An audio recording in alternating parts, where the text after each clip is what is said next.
किसी भी हालत में नीतीश कुमार के साथ जनता दल के साथ अब कोई भविष्य में गठबंधन नहीं हो सकता है। मर जाना कबूल है, उनके साथ जाना हमको कभी कबूल नहीं है, ये अच्छी तरह जान लीजिए। जिस व्यक्ति ने केवल बीजेपी को धोखा नहीं दिया, बिहार के जनादेश को धोखा दिया, नरेंद्र मोदी को धोखा दिया। हम बनना नहीं चाहते थे और जबरदस्ती बैठ करके लोग हम नहीं बनना चाहते थे। समझौता करता जिसके पास ताकत होती है, उनकी तो वोट ट्रांसफर करने की क्षमता खत्म हो गई।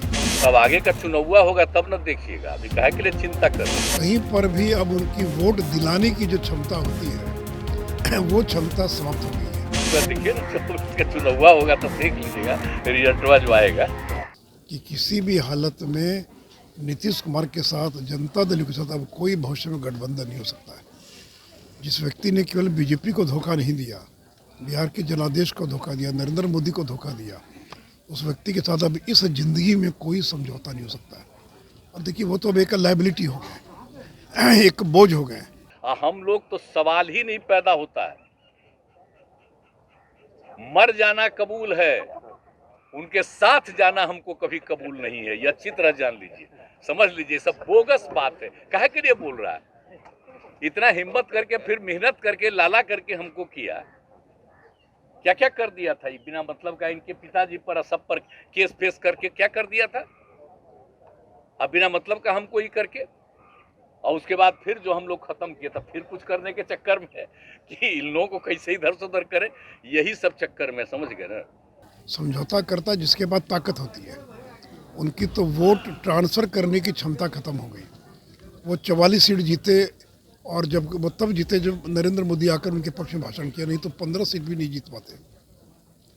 तो इसलिए अब अब नीतीश कुमार में दमखम खत्म हो गया। वो चाहे आरजेडी हो या कोई और हो, कहीं पर भी अब उनकी वोट दिलाने की जो क्षमता होती है वो क्षमता समाप्त हो गई है। होगा, देखिए ना, जब इसका चुनाव होगा तब देख लीजिएगा रिजल्ट जो आएगा। अपने सब जगह के बारे में तो हम लोग कोशिश कर ही रहे, लेकिन बिहार के बारे में देख लीजिएगा आराम से। कुछ है, हम लोग जो काम कर रहे हैं, लोग जो खाली झूठे प्रचार प्रसार में लगा हुआ, उसका कोई मतलब है? कुछ नहीं। तब आगे का चुनाव होगा तब न देखिएगा, अभी काहे के लिए चिंता कर रहे हैं। तो इसलिए और बीजेपी को तो अच्छा हो गया, हम लोग तो खुश हैं कि छोड़ के चले गए। बीजेपी को अपनी ताकत पर 2025 में और सरकार बनाने का मौका मिलेगा, और 2024 में भी प्रचंड बहुमत से हम चुनाव जीतेंगे। तो अपने पाँव पर खड़े होने का बीजेपी को मौका मिला है। इसलिए कोई सवाल ही पैदा नहीं होता कि नीतीश कुमार या जनता दल के साथ इस जिंदगी में अब कोई समझौता होगा। और वही लोग ना उन्हीं की बात मान करके चले गए, फिर हम लोग अलग हो गए, इसलिए उनका कौन चाहिए? हम ही लोगों को इतना आग्रह कर के 17 में किए, हम चले गए, बाद में तो लग गया कि बिल्कुल गलत है। क्योंकि 20 में जो हम लोगों के साथ किया,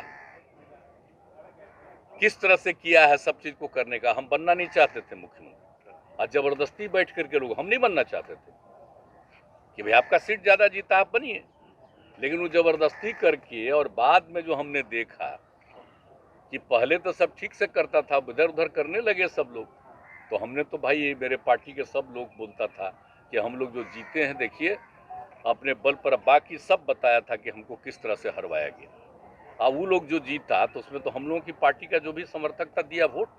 आज इसको बेचारे को कुछ नहीं बनाया, उसी को कह दिया, वही सब ज्यादा बयान आजकल देते नहीं है। अभी तक बेचारा कुछ नहीं बना रहा, तो बहुत अच्छा है। मेरे खिलाफ रोज बोलिए, कुछ फायदा हो जाए तो अच्छा है। वो सबको कौन सी सीट मिलेगा, ये तो जनता ना फैसला कर देगी। ये सब ऐसे ही बोगस बात करता है, कुछ नहीं मिलने वाला है।